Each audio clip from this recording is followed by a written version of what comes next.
What's going on, guys? Back with another video. This time to wrap up the 2023 NFL draft completely, which ends with the undrafted rookie signings. There were a few guys that I'm interested in. I mean, like I said, we're talking undrafted guys, so whether it's 40 times, whether it's slow athletic cone drills, shuffle drills, any things like that. Might have been inconsistency in college, who knows? There are lots of reasons why some of these guys just slip through the cracks, but we all know there have been a lot of guys just in history, especially with the Cowboys specifically, that have been great pieces that were undrafted. You're talking your Romos, your Miles Austins. We have lots. We always stumble upon those guys, across those guys, you know. So that's why you can never completely ignore this part of the process, because you never know who's gonna, again, like I always say, who's going to end up being some of your biggest contributors, you know?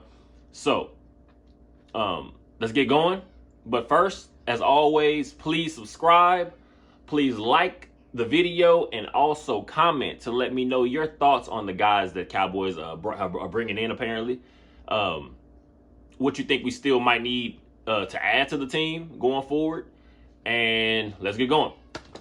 Before I go on about my favorite players out of this undrafted rookie class, the few guys, this is the list of guys that are going to be competing to make this team.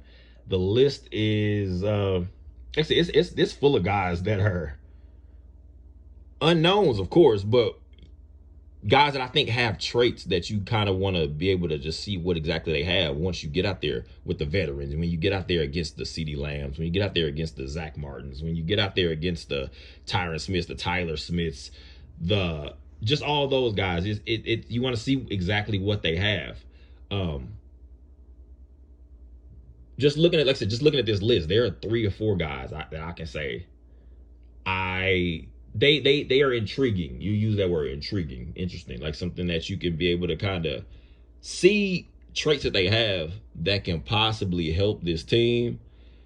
Of course, all of these guys are dark horses, but I mean, who knows? A star might be born out of here, you know.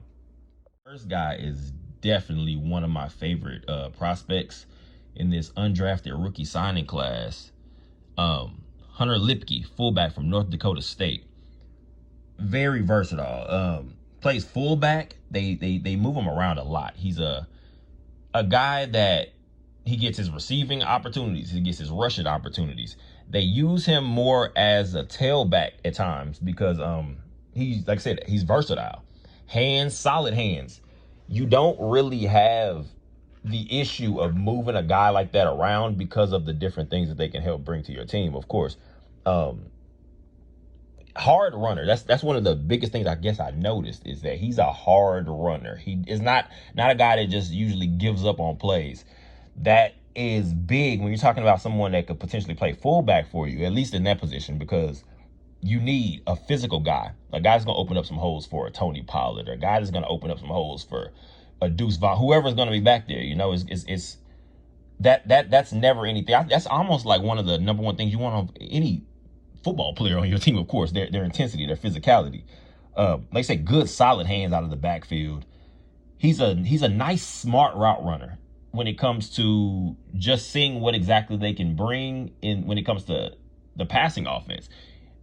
You want as many guys that can do as many different things as possible, because that's gonna open up the more opportunities for other guys, of course, because again, now that's just another guy that you have to worry about. We saw in the playoff game last year against the 49ers, when Tony Pollard went down, it was CeeDee Lamb, and we're going to figure out the rest from there. You want as many weapons as possible. And at this point, we don't really care how we get them, you know, just especially in the new offense that there is apparently going to be used. We're talking about this new quick pass game, West Coast style offense.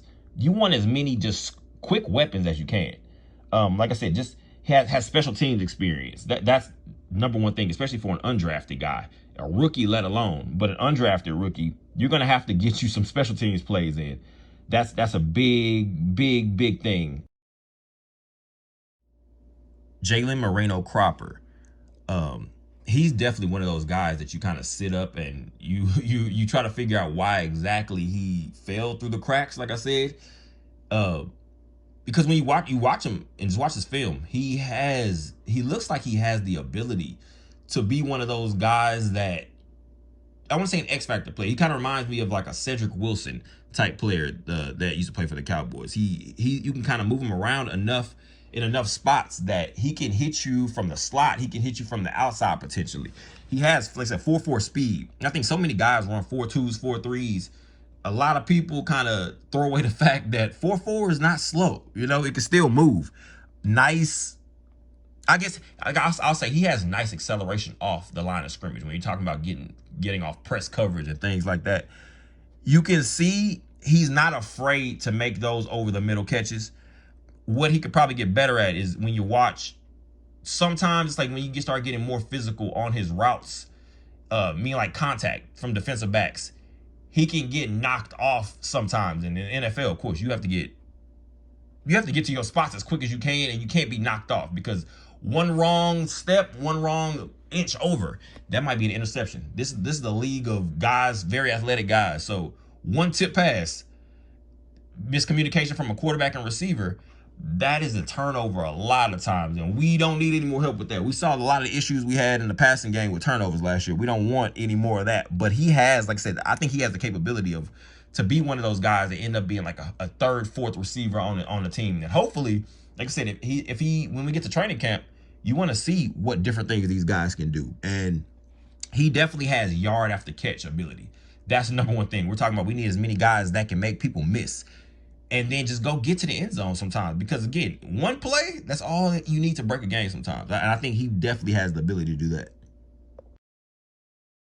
One of my biggest sneaky possible athletes, I'm gonna say athletes, because I think he's about what went to University of Florida A&M, but he is like maybe I want to say 6'2", 6'3", might be pushing it, but around that range. But he's about 230. He's an edge player. So in college, you watched him play on the line a lot. You watched him get that outside leverage, and he's very good at his energy because a lot of times you can overwhelm tackles that are just not ready when you're just one of those players that are going to keep coming. He's a dog. That's the number one thing I'll say.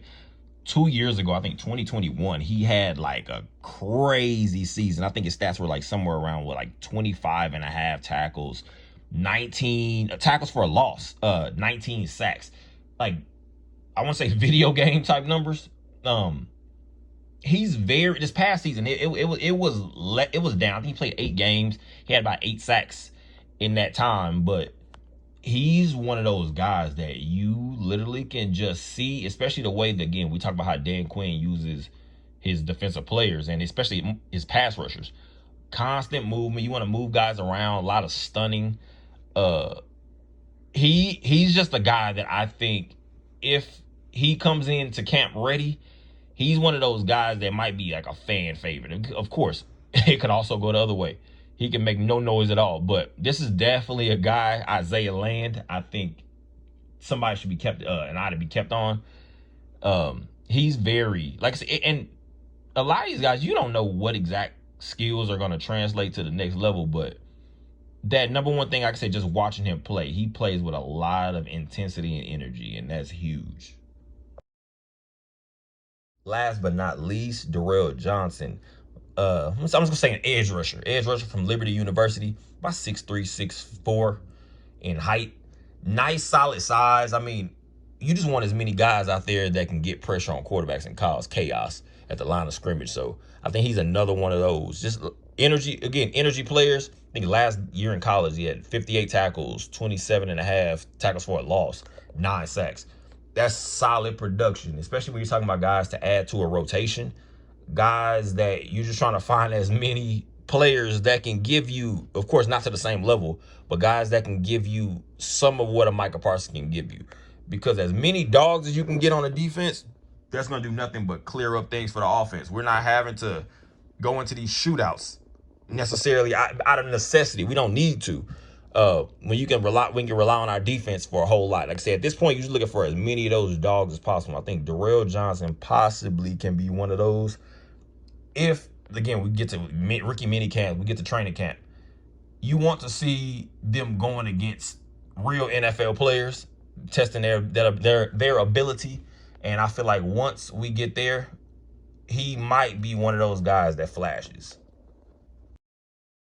And that'll wrap it up for this one. In the comment section down below, please let me know who you have the highest hopes for, who you think could be the biggest dark horse, I guess, this whole off season, during the rookie mini camps, during the training camp process, all that. So let me know what you think down below. As always, I appreciate you guys. Please subscribe, please like, please share, and please comment, like I said, down below to let me know what your thoughts are for the team going forward. Just anything, like I said, coming up close to rookie mini camp. So here pretty soon. So again, thank you guys. Have a great one. Enjoy your day.